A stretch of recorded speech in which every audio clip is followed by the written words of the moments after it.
మీ వ్యాపార ప్రకటనల కోసం ఈ నంబర్ను సంప్రదించండి. నమస్కారం సార్. నమస్తే. సార్, జగన్ గారు 2000 మందితో ఇవాళ ఒక మీటింగ్ ఏర్పాటు చేసుకున్నారు సార్. మరి ఈ మీటింగ్ దేని కొరకు, ఎందుకు ఏర్పాటు చేసుకున్నారు? దీని రీజన్స్ ఏంటి సార్?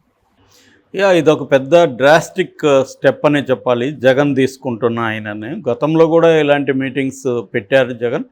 బట్ ఇప్పుడు ఎలక్షన్ ముందు దాదాపు 2000 మందితో, అది కూడా మండల స్థాయి వరకు అనమాట. అంటే నియోజకవర్గ ఇన్ఛార్జీలు కావచ్చు, మాజీ మంత్రులు కావచ్చు, ఎమ్మెల్యేలు కావచ్చు, జడ్పీటీసీలు కావచ్చు, అలాగా కింది స్థాయి మండల స్థాయి వరకు కూడా పార్టీ నాయకులందరినీ పిలిపించి సమావేశం ఏర్పాటు చేశారు. మార్నింగ్ 9:30కి తాడేపల్లి దీనిలో సీకే కన్వెన్షన్ సెంటర్లో ఓపెన్ అయింది.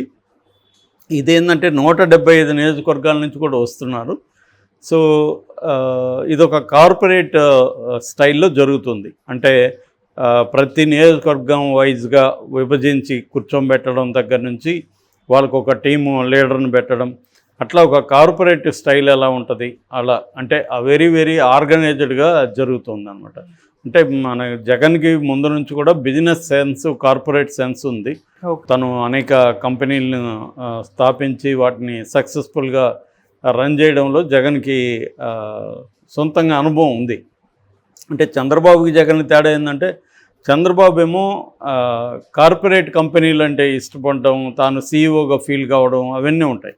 కానీ చంద్రబాబుకి ప్రత్యక్ష అనుభవం లేదు. తను ఒక కంపెనీని స్వయంగా నడిపిన అనుభవం చంద్రబాబుకి లేదు. బట్ జగన్కి ఆ అనుభవం ఉంది. సో అందువల్ల జగన్ మోర్ కార్పొరేట్ స్టైల్లో ఫంక్షనింగ్ చేస్తున్నాడు. రెండోది, చంద్రబాబుతో పోల్చినప్పుడు జగన్కి పార్టీ మీద ఎక్కువ కమాండ్ ఉంది. ఎందుకంటే తను 151 మంది ఎమ్మెల్యేలు గెలిపించడం, గ్రౌండ్ లెవెల్లో తను పాదయాత్ర చేయడం, దానివల్ల గ్రౌండ్ లెవెల్లో కూడా ఏ ఊర్లో ఏ కార్యకర్త ఏ పరిస్థితి అన్నీ కూడా తనకి ప్రత్యక్షంగా తెలుసు అన్నమాట. అంటే నిరంతరం 10 ఏళ్ళుగా జనంలో ఉండడం వల్ల. అయితే జగన్ మీద ఒక ఆరోపణ తెలుగుదేశం వాళ్ళు కానీ పవన్ కళ్యాణ్ చేస్తున్నది అంటే, జగన్ జనాలకు దూరమయ్యాడు అనేది చేస్తున్నారు. అది కొంతవరకు వాస్తవం కూడా. కాకపోతే జగన్ ఏంటంటే, తాను జనాలకి దగ్గర అవ్వడం అంటే అర్థం జగన్ జనాలకి మేలు చేయడం ద్వారా, జనాలకి మంచి పరిపాలన అందివ్వడం ద్వారా, జనాలకి లబ్ధి చేకూర్చడం ద్వారానే జనాలకి దగ్గర అవ్వడం తప్ప జనాల్లో తిరగడం వల్ల కాదు. జనాల్లో తిరుగుతుంటే ఈ పనులన్నీ ఎవరు చేయాలి అనేది అతను అనుకున్నాడు. సో రాజకీయాలు పరిపాలన వేరు.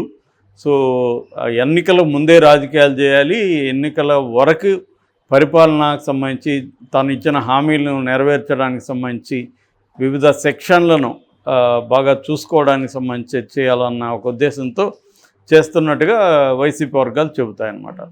సో ఇప్పుడు ఎన్నికల దగ్గరకు వస్తున్నాయి కాబట్టి జగన్ జనంలోకి రావడం మొదలైంది. ముఖ్యంగా సిద్ధం సభలతో తను కేడర్ని దగ్గరగా చూడడం, మాట్లాడడం అనేది అతను స్టార్ట్ చేస్తాడు. ఇంకొకటి ఏంటంటే, జగన్తో ఒక వచ్చిన మార్పు ఏంటంటే, 151 మంది గెలవడం వల్ల ఎక్కువ మెజారిటీ ఎమ్మెల్యేలు తనను చూసే గెలిపించారు. కాబట్టి తాను ఏం చేస్తున్నాడంటే, ఈ ఎమ్మెల్యేలకి ఎక్కువ ఇంపార్టెన్స్ ఇస్తే, గతంలో తెలుగుదేశం ప్రభుత్వంలో 2014 నుంచి 2019 వరకు తెలుగుదేశం ప్రభుత్వంలో జరిగిన పరిపాలనలో ఏమైందంటే, స్థానికంగా ఉన్న ఎమ్మెల్యేలకి చాలా చోట్ల చెడ్డ పేరు వచ్చింది. ఎందుకంటే చంద్రబాబు వాళ్ళని ఫ్రీగా వదిలేయడంతో వాళ్ళ అరాచకాలు కావచ్చు, మనం చూసాం చింతమనేని ప్రభాకర్ లాంటి వాళ్ళకి ఎంత వ్యతిరేకత వచ్చిందో.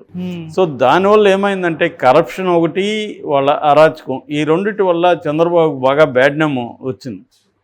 ఈ గుణపాఠాల నుంచి జగన్ ఏం చేశాడంటే, ఎవరికి కూడా ఫ్రీడమ్ ఇవ్వకపోవడం, పార్టీలో కూడా కొంతమందికి పెద్దిరెడ్డి, రామచంద్రారెడ్డి, మిథున్ రెడ్డి, సుబ్బారెడ్డి, విజయసాయిరెడ్డి ఇలాంటి కొంతమందికి తప్ప మిగతా ఎవరికి కూడా కంప్లీట్ ఫ్రీడమ్ ఇవ్వకుండా జనం వర్సెస్ జగన్ లాగా ఉండిపోయాడు. దానికి తగినట్టుగా తను సచివాలయ వ్యవస్థ పెట్టడం, వాలంటీర్లను పెట్టడం, దీని ద్వారా ఏమైందంటే, తను ప్రజలకు మధ్య, తనకి ప్రజలకు మధ్య పార్టీ క్యాడర్ ఇంకెవరూ లేకుండా, పార్టీ స్థానిక నాయకులు ఎవరూ లేకుండా చూసుకున్నాడు.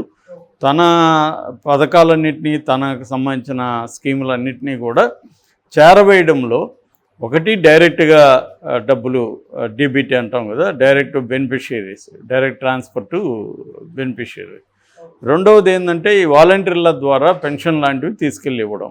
అందువల్ల ఏమైందంటే జనం వర్సెస్ జగన్గా అయిపోయారు. దీనివల్ల ఒక నష్టం ఏం జరిగిందంటే వైసీపీకి గతంలో స్థానికంగా అనేక మంది నాయకులు పార్టీ తరపున ప్రజల్ని, ఓటర్స్ని ఆర్గనైజ్ చేసి ఒక్కొక్కరు వాళ్ళ కొంత డబ్బులు కూడా ఖర్చు పెట్టుకొని ఒక్కొక్కరు 50,000 మందిని, 1,00,000 మందిని వేలాది సంఖ్యలో తీసుకెళ్ళి ఓట్లు వేయించిన వాళ్ళు చాలామంది ఉన్నారు. 100 దగ్గర నుంచి 50,000 వరకు, 1,00,000 వరకు కూడా ఆర్గనైజ్ చేసిన నాయకులు ఉన్నారు.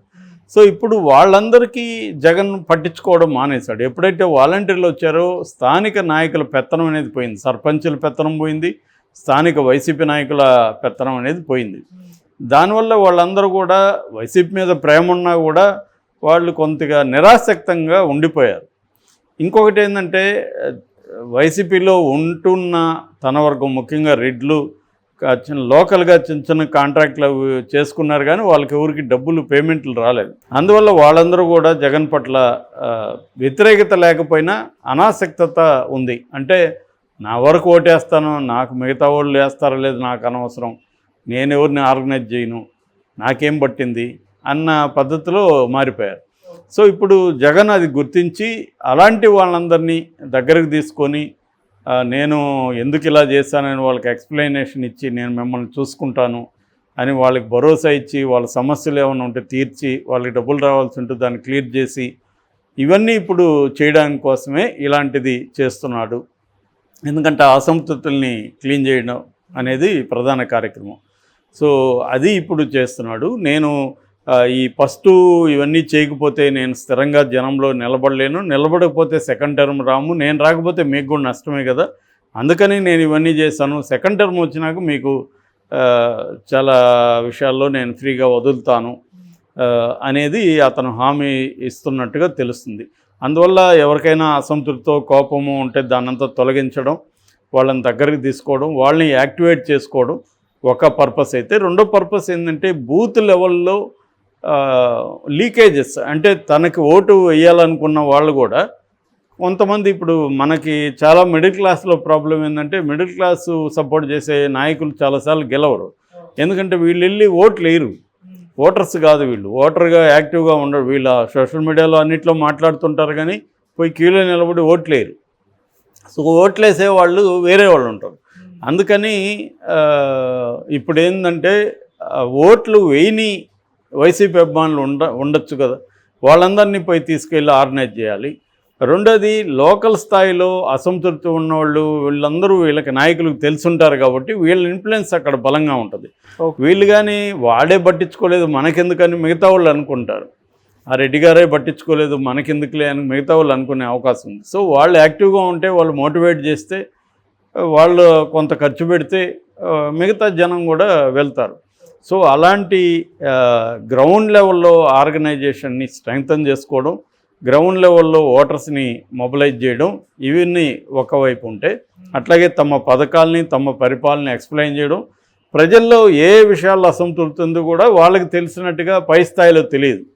ఇప్పుడు వాళ్ళకి అన్నీ ఇస్తున్నా కూడా ఏదో ఒక ఇది ఉండొచ్చు, అన్నీ బాగానే. ఆ మధ్య కూడా నేను ఒక ఆయన్ని అడిగితే, ఒక వాచ్మెన్ ఎక్కడో రూరల్లో, ఆయన జగన్ అన్నీ ఇస్తున్నాడు సార్ మాకు, కానీ రోడ్లు బాగాలేవు కదా సార్, అది లేదు కదా సార్, ఇది లేదు, కానీ ఇంకేదో నెగిటివ్గా కూడా చెప్తున్నాడు.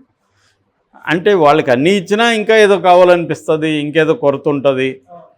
సో అలాంటప్పుడు దాన్ని అడ్రస్ చేసి దాన్ని పాజిటివ్గా తీసుకురావడం, చూడు మీకు మీ లైఫ్ బాగుపడింది కదా, మీ ఇంట్లో పెన్షన్ వస్తుంది, మీ బాబుకి ఫీజు రియంబర్స్మెంట్ ఉంది, రిజర్వేషన్ అమలు అవుతుంది, సో మీ పొలానికి డబ్బులు వస్తున్నాయి, రైతు ఇది భరోసా పడుతుంది, ఇలాగా ఆ పాజిటివ్ వాటిని హైలైట్ చేయడం, నెగిటివ్ నెక్స్ట్ ఇంకా వస్తాడు కదా, మళ్ళీ ఇవన్నీ రోడ్లు వేస్తాడు, మళ్ళీ ఇవన్నీ క్లీన్ అవుతాయి అన్న ఒక ఉద్దేశంతో చెప్పడం, ఇవన్నీ చూసుకోవడం.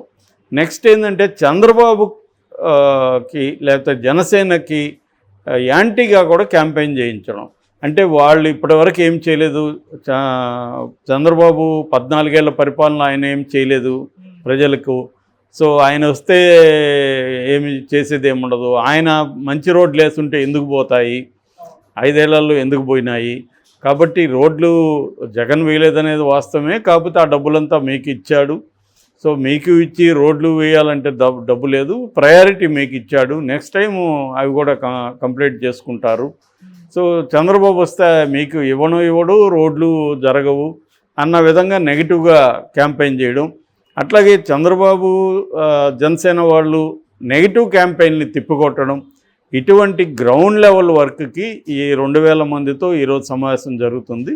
ఇది ఖచ్చితంగా వైసీపీకి ఉపయోగపడే కార్యక్రమం అని చెప్పుకోవచ్చు. మరి దీన్ని జనసేన తెలుగుదేశం ఎలా ఢీకొంటారనేది చూడాలి. అంటే మీడియాలో, పై స్థాయి మీడియాలో మాట్లాడడం వేరు, గ్రౌండ్ లెవెల్లో ప్రజలతో పనిచేయడం, ఆర్గనైజ్ చేయడం వేరు. ఈ బలాన్ని పెంచుకోవడం అనేది చాలా ఇంపార్టెంట్. ఇక్కడ జగన్కి కొంత ఎడ్జ్ కనిపిస్తుంది. తెలుగుదేశం దాన్ని అధిగమించాల్సిన అవసరం తెలుగుదేశానికి, జనసేనకి ఉంది. ముఖ్యంగా జనసేన బాగా వీక్, తెలుగుదేశమే ఆ కర్తవ్యం కూడా తీసుకోవాలి.